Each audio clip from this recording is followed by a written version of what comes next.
नमस्कार दोस्तों, मेरा नाम है अजीत सिंह और पैसा बाजार हब में आप सभी का स्वागत है। आज हम बात करेंगे आईटीसी के बारे में। सबसे पहले जानेंगे स्टॉक में गिरावट का क्या कारण है।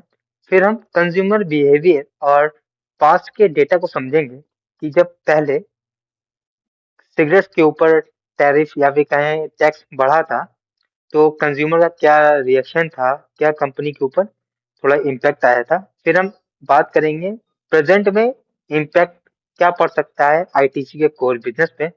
फिर फ्यूचर इन्वेस्टमेंट प्लान डिस्कस करेंगे आईटीसी के। फिर टेक्निकल एनालिसिस करेंगे। सबसे पहले हम डिस्कस करते हैं वाई आईटीसी स्टॉक करेक्टेड। सबसे तो गवर्नमेंट ने रेस किया है जीएसटी सिगरेट्स पर। पहले 28% था, अब 40% कर दिया है और ये इस लागू होगा 1 फरवरी से। न्यू एक्साइज ड्यूटी बेस्ड हो रही है सिगरेट की लेंथ और टाइप पर। तो ओवरऑल सिगरेट का प्राइस देखें तो 25 से 30% इंक्रीज हो जाएगा। टोटल टैक्स हो जाएगा सिगरेट पर 20 रुपीज का। अराउंड कहीं 50 से 55% की जंप आ जाएगी। Consumer behaviour and past data की बात करें, पास्ट में टैक्स ऐसे ही बढ़ा था 2015 से 17 के बीच में। तो उसका लिमिटेड इम्पैक्ट आया था रेवेन्यू के ऊपर। आईटीसी ने हिस्टोरिकली मैनेज किया था प्राइस को, मतलब प्राइस को कंट्रोल कर लिया तो वॉल्यूम बराबर ही रहा, जितना पहले आता था उतना ही बाद में गया टैक्स के। अब हम फाइनेंशियल मैट्रिक्स की बात कर लें कंपनी की, तो मार्केट कैप है 4.22 लाख करोड़ की। करंट प्राइस चल रहा है 337 का। 52 वीक हाई और लो की बात करें तो हाई है इनका 472 और लो है 336 का। पीई रेशियो 20.9 है। बुक वैल्यू 56.7 है। इम्पैक्ट की बात करें आईटीसी के कोर बिजनेस पे, तो सिगरेट से इनका रेवेन्यू आता है 42%, जबकि प्रॉफिट आता है 83%। मार्जिन पर प्रेशर आ सकता है नियर टर्म में 10 से 15% का। शॉर्ट टर्म में कहें थोड़ा प्रेशर आएगा। आईटीसी के पास दो चॉइस है, या तो वो प्राइस को बढ़ा दे या तो अपने प्रॉफिट को घटा ले। तो अब देखना है कंपनी कौन सा फैसला लेती है। अब हम थोड़ा सा कंपनी के फाइनेंशियल परफॉर्मेंस की बात कर लें 2021 से 25 की। तो रेवेन्यू 2022 में था, सॉरी 22 से 25 की, तो 22 में था 60,645 करोड़ का। 2025 में हो गया 75,323 करोड़ का। तो पिछले 5 साल की ग्रोथ नहीं है, 8 से 9% सीएजीआर से, जो कि मॉडरेट ग्रोथ है। नेट प्रॉफिट की बात करें 2022 में था 15,503 करोड़ का। 2025 में हो गया 35,032 करोड़ का। ग्रोथ ड्राइवर इसके ये रहे हैं कि लोअर टैक्स था और हाई अदर इनकम कंपनी को हो रही थी। अगर हम आसान भाषा में समझे, ईपीएस की ग्रोथ कर सकते हैं।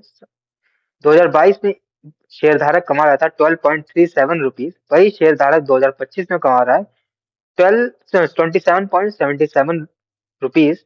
ईपीएस की ग्रोथ हुई है 2 टाइम्स पिछले 4 सालों में। अब हम कंपनी की कुछ स्ट्रेंथ की बात कर लें तो डेट फ्री कंपनी है। कंपनी जनरेट करती है 82,000 करोड़ का ऑपरेटिंग कैश, पिछले 5 सालों में जनरेट कर चुकी है। कैश बैलेंस कंपनी के पास है अप्रोक्स 4,000 करोड़ का, जो काफी कंपनी को क्या है फ्लेक्सिबल बनाता है और मजबूत बनाता है। ग्रोथ, सिगरेट के अलावा कंपनी क्या ग्रोथ कर सकती है एफएमसीजी में। 6 to 7% मार्जिन कंपनी के हैं, जबकि इनके कॉम्पिटिटर के 20% मार्जिन हैं। तो यहाँ पर कंपनी अपना एक्सपेंशन कर सकती है। तो यहाँ पे कंपनी के लिए अच्छा रास्ता है एक्सपेंशन करने का। कंपनी एंटर कर सकती है ऑर्गेनिक फूड में। कंपनी ने अभी रिसेंटली 24 मंत्रा एक्विजिशन किया है, तो वहां से ऑर्गेनिक फूड में जा सकती है। फ्यूचर इन्वेस्टमेंट प्लान कंपनी का ये है कि कंपनी प्लान करे 20,000 करोड़ का कैपेक्स करने का, जिसमें वो एफएमसीजी, पैकेजिंग और एग्री एक्सपोर्ट पर फोकस करेगी। लॉन्ग टर्म डाइवर्सिफिकेशन स्ट्रेटेजी अपनाएगी। कंपनी की कुछ हम स्ट्रेंथ की बात करें तो डेट फ्री कंपनी है। कंपनी के रिटर्न ऑन इक्विटी और रिटर्न ऑन कैपिटल एम्प्लॉयड दोनों ही हाई हैं। स्ट्रॉन्ग डिविडेंड पे आउट है अप्रॉक्स 4% का। स्टेबल इंस्टीट्यूशन ओनरशिप है, मतलब कंपनी के प्रमोटर स्टेबल हैं उनकी परसेंटेज।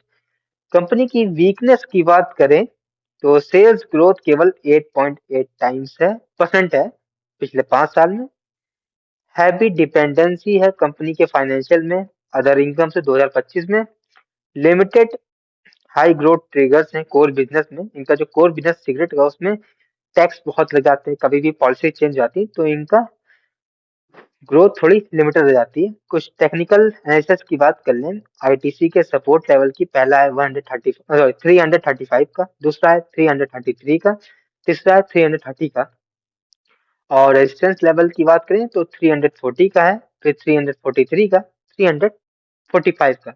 ये छोटे छोटे रेजिस्टेंस लेवल अभी निकाले हैं क्योंकि अभी तक कुछ कंपनी ने बड़ा मूव नहीं दिया है, अगर देखा है स्टेबल नहीं हुई है कंपनी।